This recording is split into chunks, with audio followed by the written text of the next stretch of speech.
So have you've been to the new Capital District, right? Yeah, I went for St. Patrick's Day. Yeah, they got, I mean, there's a lot of nightlife. There's some dining down there, and they've got some spots for entertainment. Yeah, it's going to be really cool when they get it all done. Well, it's cool, I mean, already, but it's also home to some great outdoor events, including one you can enjoy with your four-legged friends. Sure can. It's time for Pet Talk with Kathy Ganan of the Nebraska Humane Society. Who'd you bring in, Kathy? This is really quick. This is one of the best behaved dogs. She's wonderful. She is fantastic. Sorry, I didn't mean to cut you off. That's okay. We're calling her Natasha. She's some sort of a lab mix. We think she's probably about 4 years old. She was a stray, so we're guessing. She needs to be a model. But she's a very sweet dog. She's obviously been with somewhere, lived with a family. I mean, you don't just know how to curl up on the couch. She popped right up onto the couch, sat right next to you. Yep. And I mean, knew what she was doing, rode that way in the car. Doesn't she have a pretty face? She does. Yes, she does. She's a little intimidated right now, but just because everything is so new. But sometimes when they're intimidated, they get pretty rambunctious and they get pretty wild. She's very laid back. And she's, you can see she's kind of looking around. She's surveying the area. I didn't meat her till this morning when I took her out of her kennel. So very friendly. Yeah, and she warms up pretty quickly. She just needs a little bit of time. And how long have you had her? Did you say just a few days? She was a stray, so we either held her for 3 or 5. I'm not sure where they found her. Yeah. And who would she be a good fit for? What kind of family or individual? An active family, because she wants to walk and play and do that kind of thing. Yeah. I would be careful with kids under 6, just because she's got kind of a powerful tail and she's a big girl. Otter tail. Yeah, and I mean, she'll just knock them over. She won't be being mean, but she would knock them over. Yeah, it's a chance for being hurt. But no, she'd be a great going with everybody type thing. Yeah. Well, she's going to be available for adoption at noon today. We'll talk about more about that toward the end of the segment. But circuit training is one of the things we're talking about for dogs right now. Right. What's that? Well, we're partnering with the Capital District. They're having an event on the 7th from 11 to 1. So that, and you can do things with your dogs because they're very dog friendly down there. The apartments that are down there and everything are also pet friendly. But we're going to have 4 different corners on their big patio area, and we'll do something different on every corner. One corner will be games. One corner will be tricks.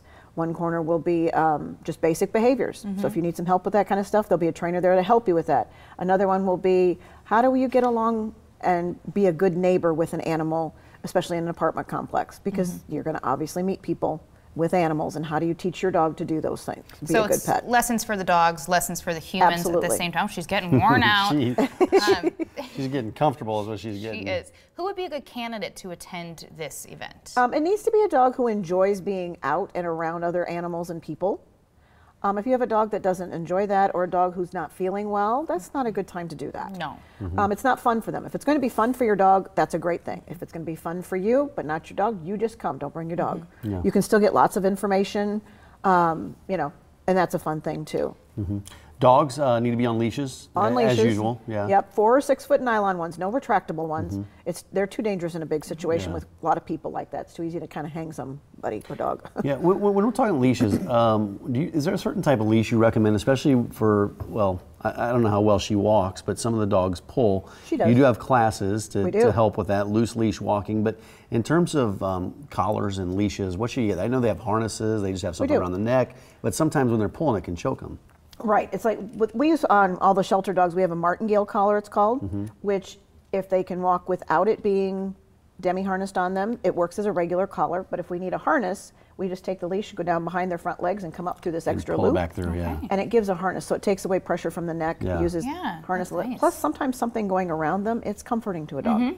Good idea. Well, let's get to the details. People should be bringing water with bring dogs. water for your dog, especially if it's going to be warm. You know, you want to be sure you've got something. There'll be some treats and stuff around, but if you have a dog that's got some particular food allergies or something, you might want to be sure and bring your own that you know that your dog can have. That's safe for them. And you can always let somebody else hand it to your dog. And then with treats, you need the cleanup bags. There, you got to have those cleanup bags. Absolutely. You know? And the date is? April 7th. April 7th. Nebraska Humane Society. For more information, just go to their website, nehumanesociety.org. And like we said, Natasha will be available for adoption at noon today. There might be a few people in line. Someone needs to take, if you somebody somebody adopts her, take pictures and let us visit. Yeah, please, and then send them to us. And bring her in. Love to see it. Yep. Thanks, Kathy. Thank you. All right,